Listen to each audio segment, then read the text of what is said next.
Classes में आप सभी का स्वागत करते हैं। आज फिर से हम एक बार आपके सामने उपस्थित हैं।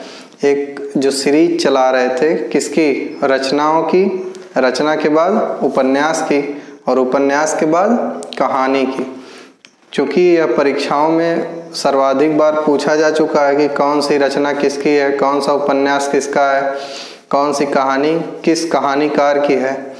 इसमें ये नहीं पूछेगा कि कौन सा छायावाद का है, कौन सा आधुनिक काल का है, कौन सा भक्ति काल का है।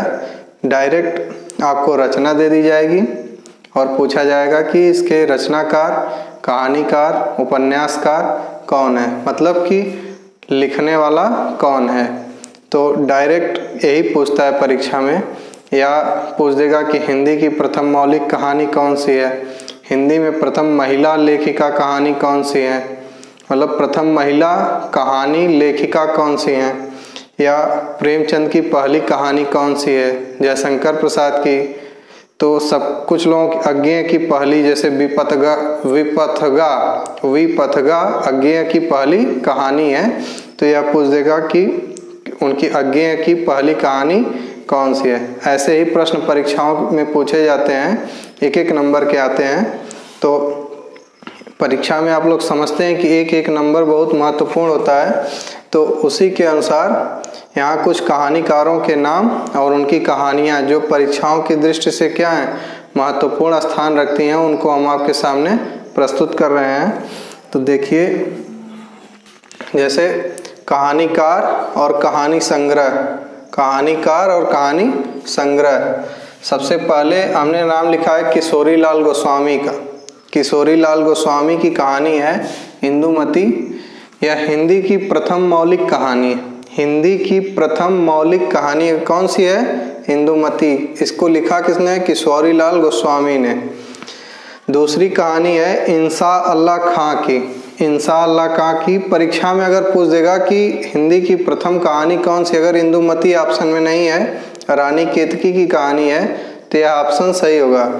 परीक्षा में अगर पूछता है कि हिंदी की प्रथम मौलिक कहानी कौन सी है और रानी केतकी की कहानी और इंदुमती दोनों दे देगा, तो इंदुमती बेस्ट आंसर होगा, क्योंकि हिंदी की प्रथम मौलिक कहानी इंदुमती ही है।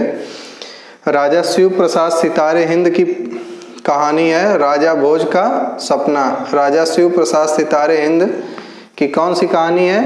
राजा भोज का सपना। अब एक चीज और देखिए, परीक्षा की दृष्टि से ये भी महत्वपूर्ण है, इंसा अल्लाह खां भी महत्वपूर्ण है, और तीसरा ये महत्वपूर्ण, राजेंद्र बाला घोष हिंदी की प्रथम महिला लेखिका, मतलब कहानी लिखने वाली प्रथम महिला कौन है? राजेंद्र बाला घोष। इनके आगे बंग महिला लिखा रहता है, बंग मतलब बंगाली, बंग महिला। तो राजेंद्र बाला घोष क्या है? हिंदी में कहानी लिखने वाली प्रथम महिला राजेंद्र बाला घोष। इनकी कहानी का नाम है दुलाई वाली, दुलाई वाली। और रामचंद्र शुक्ल, रामचंद्र शुक्ल वैसे आलोचक के तौर पे जाने जाते हैं। आलोचना इनका प्रमुख रहा है कि आलोचना ही लिखते थे ज़्यादा, लेकिन इनकी भी एक कहानी है 11 वर्ष का समय। तो किशोरी लाल गोस्वामी की कहानी इंदुमती हिंदी की प्रथम मौलिक कहानी, इंसा अल्लाह खां की रानी केतकी की कहानी, राजा शिव प्रसाद सितारे हिंद, सितारे हिंद इनकी क्या थी? टाइटिल, उपाधि थी राजा शिव प्रसाद सितारे हिंद, और इनकी कहानी है राजा भोज का सपना। फिर राजेंद्र बाला घोष, यह क्या है? प्रथम महिला जिन्होंने कहानी लिखी थी, दुलाई वाली, बंग महिला, और रामचंद्र शुक्ल 11 वर्ष का समय। तो ये अभी कुछ नाम है, अभी इसके आगे और नाम हम आपके सामने प्रस्तुत कर रहे हैं जिनकी कहानी परीक्षाओं में पूछी जाती है। अब देखिए कुछ नाम और, जैसे चंद्रधारी शर्मा गुलेरी या चंद्रधर शर्मा गुलेरी, इनकी रचना कौन सी है? उसने कहा था। परीक्षा में खूब पूछा जाता है, उसने कहा था किसकी रचना है? तो चंद्रधर शर्मा या चंद्रधारी शर्मा गुलेरी की। अब कहानी उपन्यास सम्राट मुंशी प्रेमचंद, उसी तरह कहानी के भी सम्राट कौन है? मुंशी प्रेमचंद। इनकी सबसे पहली रचना कौन सी थी? पंच परमेश्वर। 1916 में लिखी गई थी। कहानी सम्राट किसे कहा जाता है? प्रेमचंद को। इनकी पहली रचना पंच परमेश्वर 1916 में, सौत, बेटों वाली विधवा और रानी सारंदा, बूढ़ी काकी, ईदगाह। अब देखिए परीक्षा की दृष्टि से, बूढ़ी काकी, ईदगाह, पंच परमेश्वर, ठाकुर का कुआं, मंत्र किसकी कहानी है? प्रेमचंद की। ठाकुर का कुआं, पूस की रात, बूढ़ी काकी, ईदगाह और इनकी कहानी संग्रह है पूरा।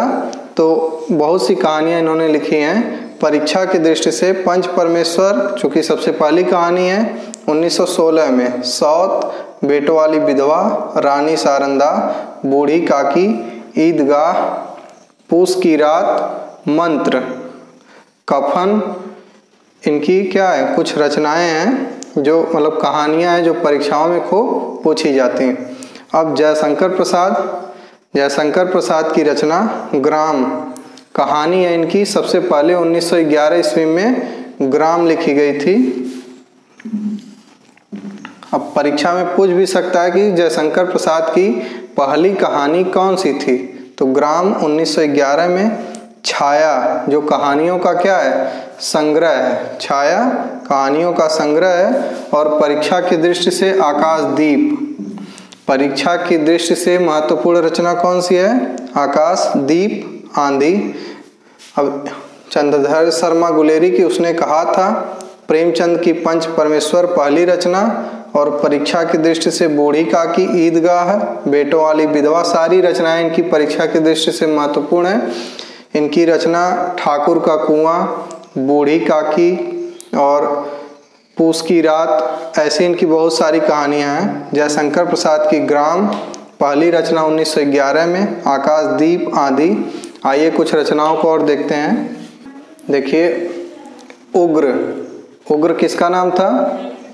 पांडेय बेचन शर्मा उग्र। इनकी रचना है इंद्रधनुष।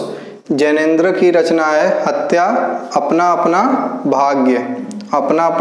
भाग्य, वातायन, ध्रुव यात्रा।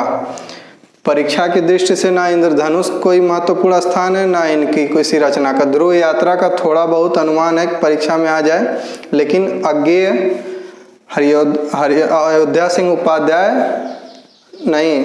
अज्ञेय की रचना विपथगा। देखिए विपथगा इनकी अज्ञेय की कौन सी रचना है? पहली रचना है 1937 में लिखी गई थी। विपथगा 1937 में। त्रिपथगा परंपरा और कविप्रिया।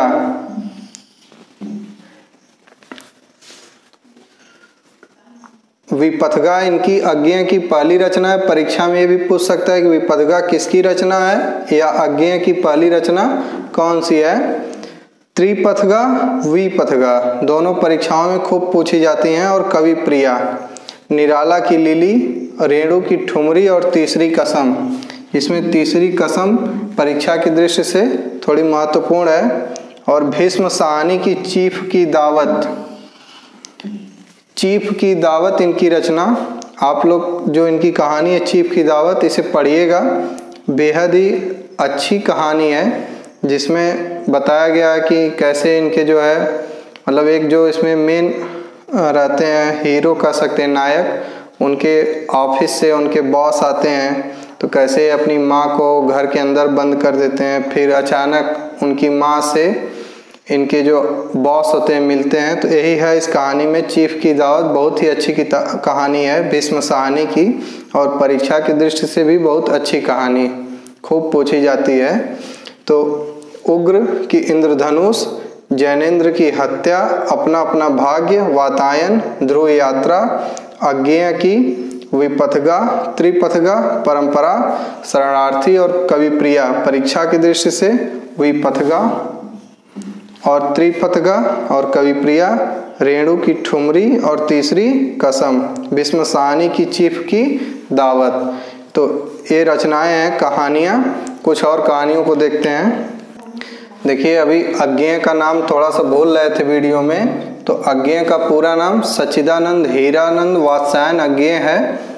और अब यह इस वीडियो के आखिरी सेगमेंट में हम लोग पहुंच चुके हैं, जहां कहानियां जो केवल परीक्षाओं में पूछी जाती हैं, केवल यही पूछी जाती हैं या अब तक पूछी गई हैं। भविष्य में हो सकता है नई कहानी पूछी जाए, लेकिन अब तक जितनी कहानियां मैंने बताई लगभग सारी परीक्षाओं में क्या की गई हैं, पूछी गई हैं। राजेंद्र यादव जहां लक्ष्मी कैद है, इनकी बेहद ही प्रसिद्ध रचना है जहां लक्ष्मी कैद है।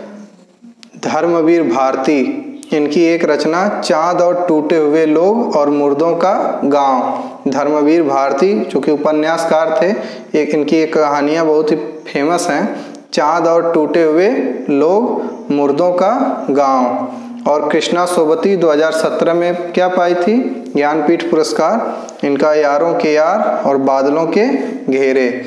तो ये कुछ कहानियां और कहानियों के संग्रह हमने उनके कहानीकारों के साथ जिन्होंने उसको लिखा, उसके पूरा एक संग्रह आपके सामने प्रस्तुत किया, ताकि आप परीक्षा में कहानी से संबंधित, उपन्यास से संबंधित, रचना से संबंधित अगर प्रश्न आपसे पूछा जाए तो आप उसको आसानी से हल कर सकें मेरी वीडियो देखने के बाद। इसी आशा के साथ यह एक पूरा हमने आपके सामने प्रस्तुत किया।